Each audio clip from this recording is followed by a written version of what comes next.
할렐루야. 우리 옆 사람에게 인사할까요? 샬롬 축복합니다.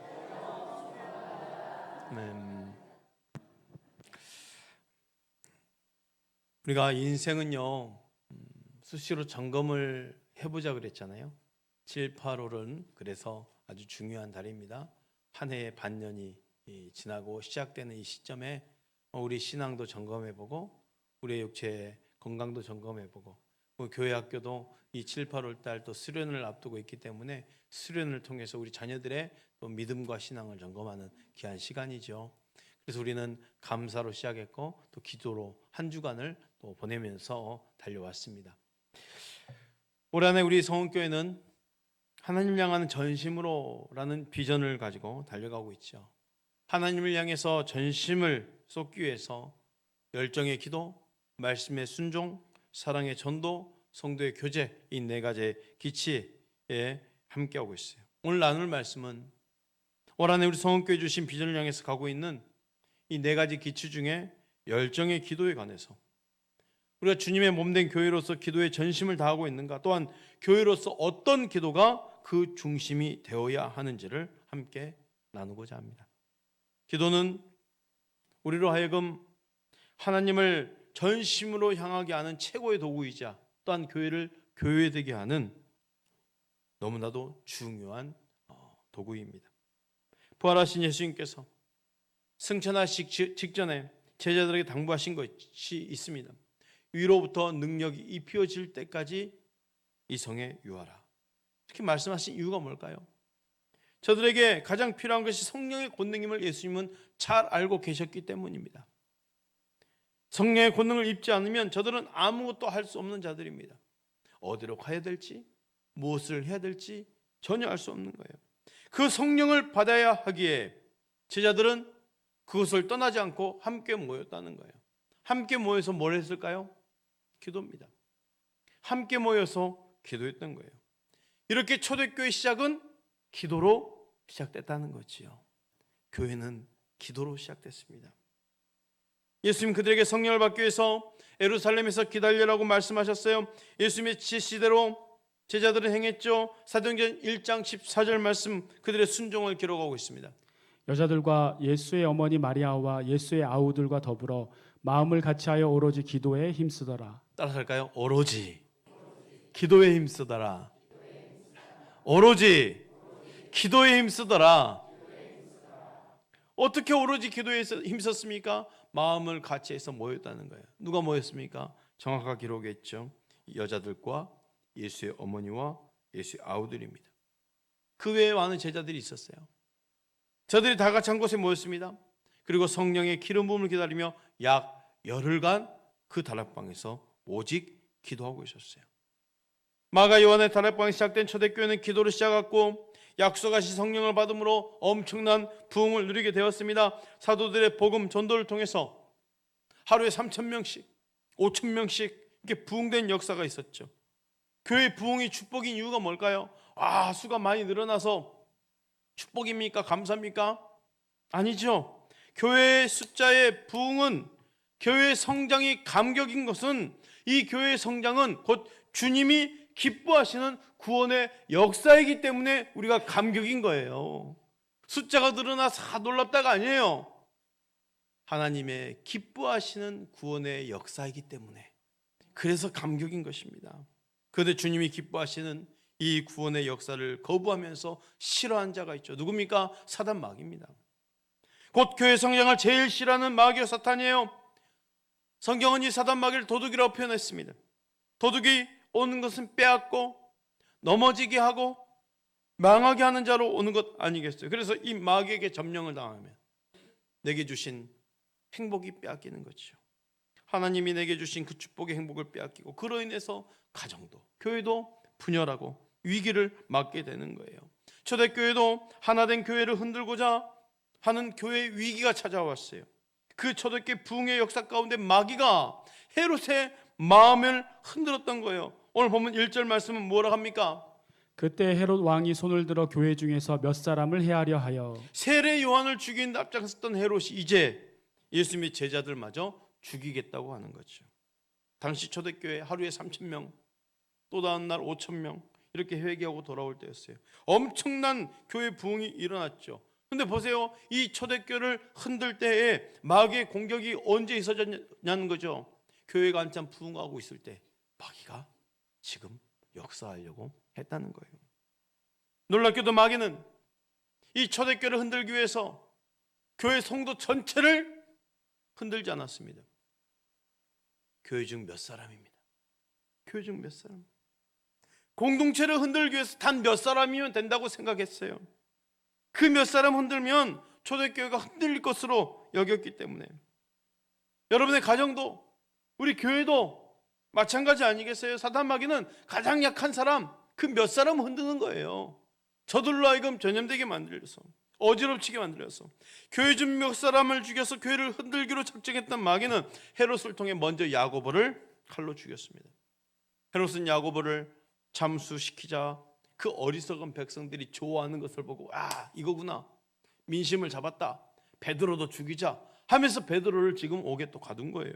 그리고 유월절 다음 날 백성들이 보는 앞에서 죽이겠다는 거예요. 군인 4명씩 4패로 지키면서 말이죠. 야고보 사도를 잃었던 초대교회는 엄청난 큰 손실이었습니다. 근데 베드로마저 이제 잃게 되면 이 초대교회는 얼마나 위기가 찾아오겠습니까? 근데 이런 절박한 상황 속에서 교회가 할 수 있는 일이 무엇이었을까요? 오늘날에도 마찬가지입니다. 지금의 교회가 위기가 닥치면 할 수 있는 일이 무엇일까요? 그때나 지금이나 위기 가운데 교회가 할 수 있는 일, 아니 해야만 하는 일은 동일합니다.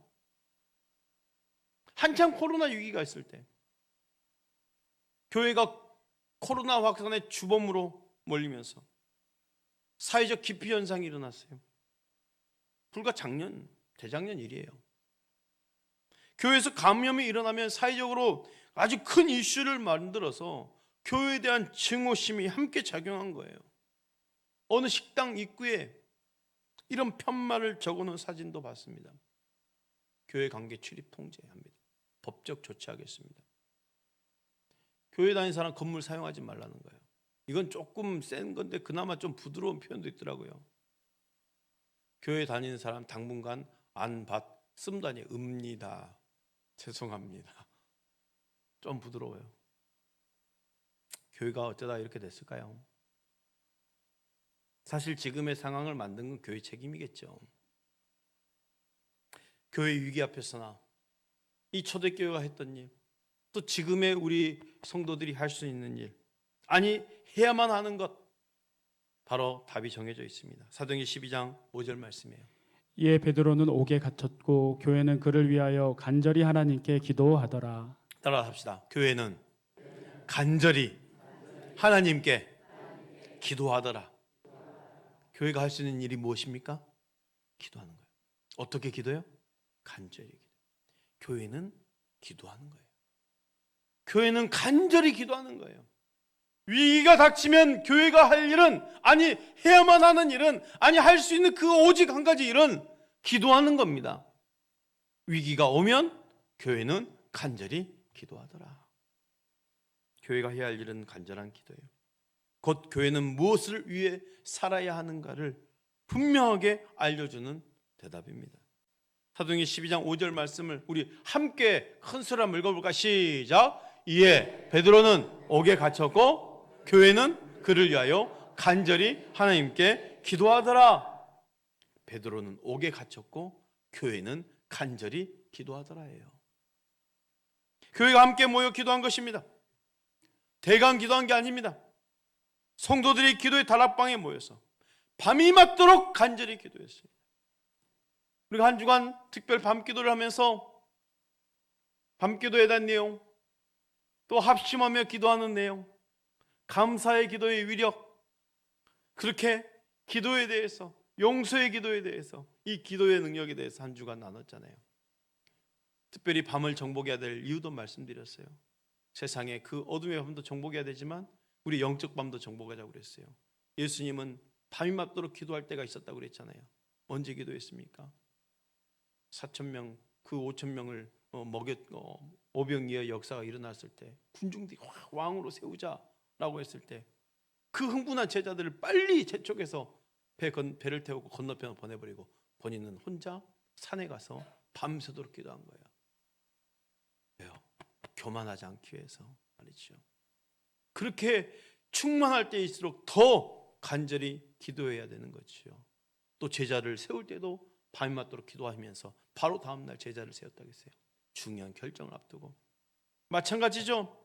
교회가 위기가 닥치니까 밤을 맞도록 간절히 지세우면서 기도했던 거예요.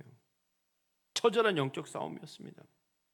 결국 교회의 기도는 베드로의 갇혔던 옥문을 열리게 했고, 교회의 기도는 베드로에 묶였던 그 사슬들을 풀리게 했고, 그 교회의 기도는 베드로를 구출시켰다는 거예요. 기도는 기적을 일으키는 힘이 있음을 믿으시길 바랍니다. 기도하는 교회가 승리하는 교회임을 믿으시길 바랍니다. 그러므로 교회의 가장 큰 재산은 기도라는 거죠. 특이한 점은 성경 기록을 잘 보세요. 야, 모인 사람들이 기도했더라 그렇게 표현하지 않았어요. 누가 기도했다고 표현했습니까? 교회가 기도했더라 표현했어요. 여러분 한 분 한 분이 교회임을 믿으시길 바랍니다. 우리가 교회예요. 그러면 내가 할 일은 뭐죠? 교회는 간절히 기도하더라. 여러분 간절히 기도하는 교회가 되시기를 축복합니다. 고난 중에 해야 할 교회의 모습을 보여주고 있는 거예요. 위기가 있으면 교회는 기도하는 거예요. 놀랍게도 성경은 다른 목적으로 더 많은 사람이 모여있는 것을 교회라 하지 않고 이 기도하는 자리에 모여있는 그것을 향해 교회라고 그랬어요. 기도하는 것이 주님이 인정하는 교회라는 거죠. 그래서 주님은 마가복음 11장 17절 이렇게 말하고 있습니다. 이에 가르쳐 이르시되 기록된 바 내 집은 만민이 기도하는 집이라. 내 집은 만민이 기도하는 집이라 그랬어요. 그래서 교회는 하나님의 자녀들이 기도하는 불이 있어야 됩니다. 우리의 기도에 불이 있어야 됩니다. 기도 속에서 서로 교제하고, 기도 속에서 서로 사랑하고, 기도로 문제를 극복해 나가고, 기도로 세상을 바꿔내는 거죠. 보십시오. 세상을 바꿔내는 것 똑똑한 사람들이 아닙니다. 말 잘하는 사람들이 아닙니다. 잘 가지고 있는 사람이 아닙니다. 믿음의 사람들이 기도할 때 세상을 바꿔내는 거예요. 그래서 여러분들이 그 현장에, 일터 현장에 우리 자녀들이 더 잘 돼야 되는 이유가 바로 그거예요. 믿음으로 세상을 변화시켜야 되기 때문에 그 현장에서 교회가 되는 거예요. 기도한 자가 세상을 바꿔내는 것이요. 감옥에 갇혀있는 베드로를 위해서 교회는 간절히 기도했습니다. 놀라운 것은 야고보의 그 순교의 제물로 받으셨던 하나님께서 베드로는 성도의 기도를 들으시고 손발에 묶여있는 쇠사슬이 다 풀어지고 옥문이 열리고 파수꾼 사이를 지나가도 알아보지 못하면서 지금 천사를 따라 유유히 감옥 밖을 나왔다는 것입니다. 성도들이 교회라는 이름으로 모여 기도할 때 있어진 역사입니다. 성도들이 교회라는 이름으로 모여 함께 영적 싸움을 싸울 때 있어진 기적입니다. 교회라는 이름으로 모여 기도할 때 그 어떤 역사라도 일어날 수 있음을 믿으시길 바랍니다. 기적 현장을 자세히 볼까요? 사도행전 12장 7절 말씀이에요. 호련히 주의 사자가 나타나매 옥중에 광채가 빛나며 또 베드로의 옆구리를 쳐 깨워 이르되 급히 일어나라 하니 쇠사슬이 그 손에서 벗어지더라. 감옥에서 잠을 자고 있는 베드로를 깨우는데 베드로가 일하잖아. 얼마나 깊이 잤으며. 죽음 앞에서도 태연한 이 베드로의 심정을 보십시오. 그래서 옆구리를 쳐서 깨울 정도로 깨웠죠. 깨우는 순간 베드로를 묶고 있는 쇠사슬이 벗어졌습니다. 성경의 원문의 표현을 보면서 해석을 해보면 자동으로 풀려나갔다는 거예요. 누군가에 의해서 쇠사슬이 풀린 게 아니고 그냥 깨웠더니 자동으로 풀려나갔다는 거예요. 여기에 이 자리에 우리 성도들 가운데 영적으로 보이지 않는 그 묶여있는 쇠사슬이 있다라면 여러분 기도하시길 바랍니다. 우리가 무엇에 얽혀 있는지, 무엇에 묶여 있는지, 우리 자녀들이 무엇에 묶여 있는지, 내 가정은 왜 이렇게 엉켜 있는 것이 많은지 다 푸는 방법이 있습니다. 교회의 간절한 기도예요. 기도를 부탁하시고 여러분이 교회가 되어서 여러분이 간절한 기도로 내 가정에 묶여 있는 것, 내 자녀에 묶여 있는 것, 우리 성도들 가운데 묶여 있는 것들을 풀어내시길 축복합니다. 간절한 기도 가운데 풀어진 역사가 있는 거죠. 주님은 베드로 신앙 고백 가운데 이렇게 축복하셨어요. 마태복음 16장 18절 19절 말씀.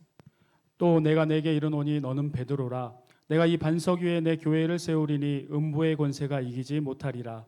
내가 천국 열쇠를 내게 주리니 내가 땅에서 무엇이든지 매면 하늘에서도 매일 것이요 내가 땅에서 무엇이든지 풀면 하늘에서도 풀리리라 하시고. 베드로에게 내가 너에게 천국 열쇠를 주는데 너가 이 땅에서 매면 그대로 하늘에서도 매이고 이 땅에서 풀면 그대로 풀리라. 무슨 말이에요? 너가 이 자리에서 기도하면 그대로 역사가 일어난다는 거예요, 하늘에서. 근데 베드로에게만 주신 말씀이겠습니까? 우리는 베드로 천국 열쇠 줬으니 정말 베드로를 통해서 천국에 들어가는가 생각할 수 있지만 베드로에게 주신 그 말씀이 아니었어요. 지금 마태복음 16장 말씀이잖아요. 2장 이후에 마태복음 18장에 동일한 말씀이 있습니다. 바로 두 사람이 모여 기도하는 그곳, 교회를 향해서 주신 말씀이었어요. 마태복음 18장 18절 20절 말씀. 진실로 너희에게 이르노니 무엇이든지 너희가 땅에서 매면 하늘에서도 매일 것이요 무엇이든지 땅에서 풀면 하늘에서도 풀리리라. 진실로 다시 너희에게 이르노니 너희 중에 두 사람이 땅에서 합심하여 무엇이든지 구하면 하늘에 계신 내 아버지께서 그들을 위하여 이루게 하시리라.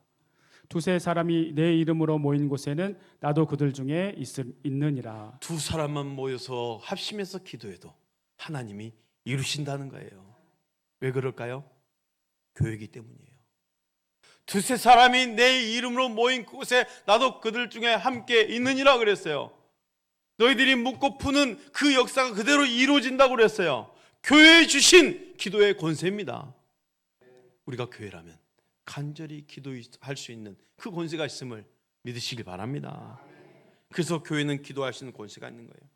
우리가 모여 기도하는 곳에 묻고 푼 권세가 있음을 믿으십시오. 교회라는 이름으로 모였다면 그곳에서 기도하십시오. 내가 주의 몸된 성전이기에 내 일터 현장도 내 가정의 현장도 내 어디 곳이든 그곳을 기도하는 교회로 만드시길 바랍니다.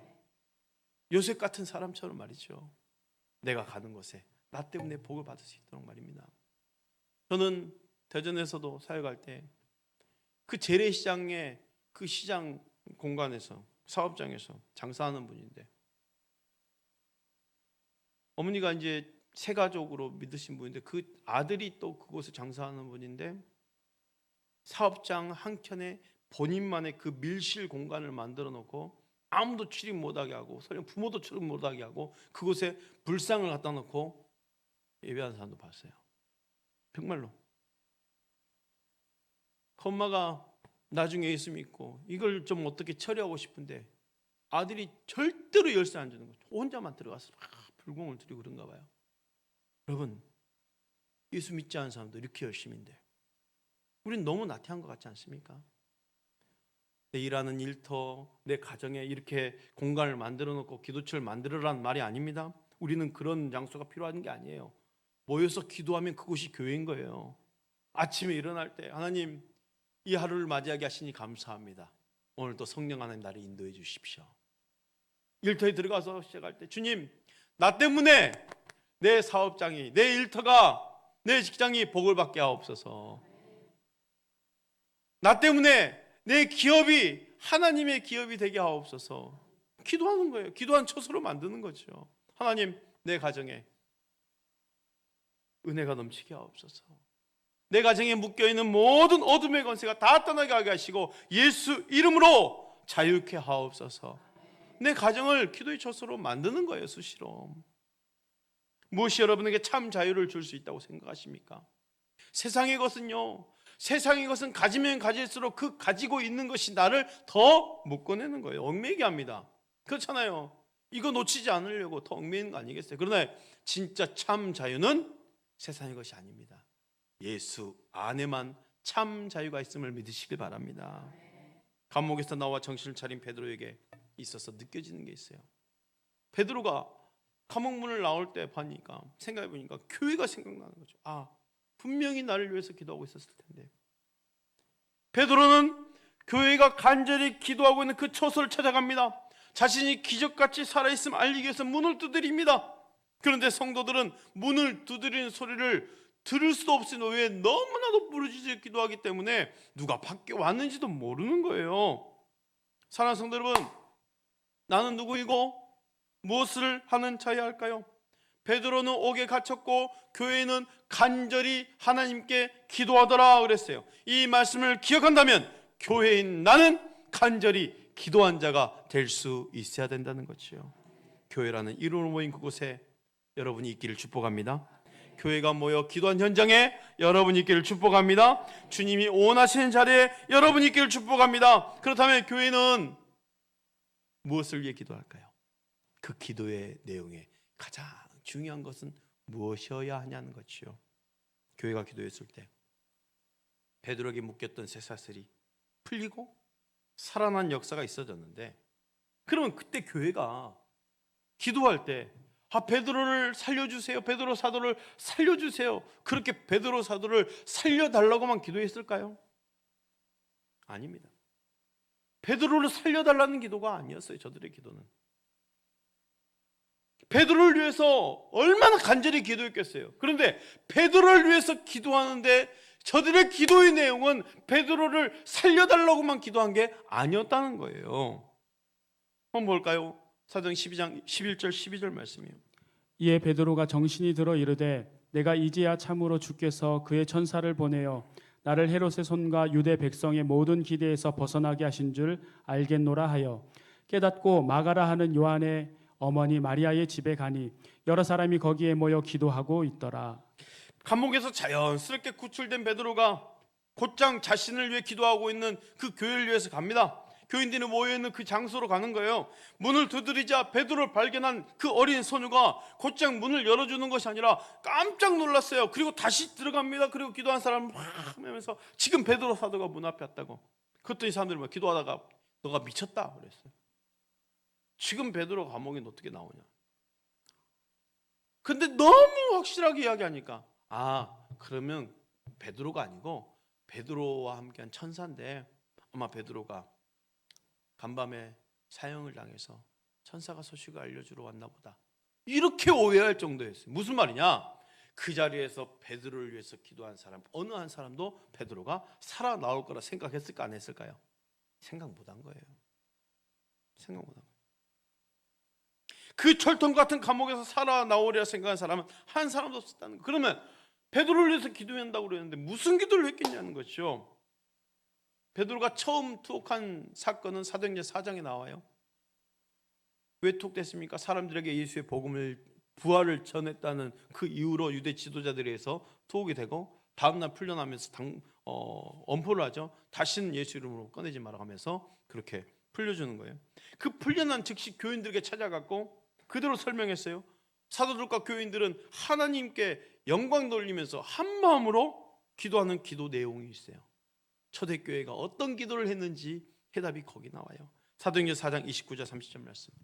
주여 이제도 그들의 위협함을 굽어보시옵고 또 종들로 하여금 담대히 하나님의 말씀을 전하게 하여 주시오며 손을 내밀어 병을 낫게 하시옵고 표적과 기사가 거룩한 종 예수의 이름으로 이루어지게 하옵소서 하더라. 초대교회가 모여서 기도한 내용은 여기에 다 나옵니다. 첫 번째, 우리의 위협함을 굽어보시옵고. 무슨 말이냐? 우리의 위협함을 없애주세요가 아니었어요. 그 위협을 당할 때에도 하나님 우리와 함께 해주세요. 내가 믿음이 잃지 않도록 도와주세요. 그 기도예요. 두 번째, 담대하게 하나님의 말씀을 전하게 해주세요. 그 기도. 세 번째, 손을 내밀어 병을 낫게 하시고 표적과 기사가 예수의 이름으로 나타나게 하옵소서. 핵심 요지가 이런 기도였다는 거예요. 교회가 모여서 기도하는 내용은 하나님 우리의 핍박을 빨리 없애주세요, 우리가 평안하게 예수 믿게 해주세요가 아니었어요. 그 핍박과 위협 속에서도 하나님 우리를 구워보시었고 그 상황 속에서도 우리가 믿음 잃지 않도록 도와주시고 어떠한 환경에서든지 복음을 담대하게 전할 수 있도록 해주시며 손을 내밀어 병을 낫게 하시고 표적과 기사가 예수 이름으로 나타나게 하옵소서. 이런 기도를 드린 교회가 베드로가 옥에 갇혔고 이제 참수를 당할 그 앞에 하나님 우리 베드로 사도를 살려주세요, 이런 기도만 했겠냐는 거예요. 베드로를 위해서 간절히 기도할 때 하나님 베드로 사도가 그 위협 속에서도 믿음을 잃지 않도록 도와주세요. 끝까지 믿음을 지킬 수 있도록 도와주세요. 담대히 복음을 전할 수 있도록 인도해 주세요. 이런 기도를 했지 않겠어요? 그러니 교회가 기도할 때 베드로가 앞에 왔다고 그래도 믿지 않은 이유가 뭡니까? 당연한 거죠. 베드로조차도 마찬가지입니다. 그가 깊은 잠에 빠졌다는 건 뭐예요? 그가 살기 위해서 몸부림치지 않았다는 거예요. 첫째 파수치나 둘째 파수치나 그때까지도 꿈속에서 헤매는 것으로 느꼈어요. 새사슬이 풀릴 때마다 문이 자동으로 열릴 때도 말이죠. 그래서 바깥에 나올 때 비로소 깨닫는 거예요. 아, 내가 지금 구출됐구나. 베드로 자신도 그렇게 구원받을 거라 생각을 안 했던 거죠. 사랑하는 성도 여러분, 지금 여러분은 어떤 상황에 직면해 계시나요? 어느 누구나 크고 작은 그 여러 문제 속에 있는 것은 당연한 상황입니다. 왜요? 우리네 인생 가운데 가시와 엉겅퀴가 있는 것은 당연하거든요. 그러면 그럴지라도 그 상황을 피하려 하지 마시고 그 상황 속에서 하나님께서 여러분을 향한 당신의 뜻을 이루고 계심을 믿으시길 바랍니다. 교회의 기도는 묻고 푸는 곳에가 있다는 것을 기억하시고 그 간절한 기도로 묶여있는 것을 풀어내시길 바랍니다. 어떠한 상황 속에서라도 믿음을 살 수 있기를 기도하시길 바랍니다. 여호와의 눈은 온 땅을 두루 감찰하사 전심으로 자기를 향하는 자들을 위하여 능력을 베푸시나니 했어요. 오늘 하나님 향한 전심이 열정의 기도로 터져 나올 수 있기를 축복합니다. 우리의 기도 가운데 하늘의 문을 열어내시기를 축복합니다.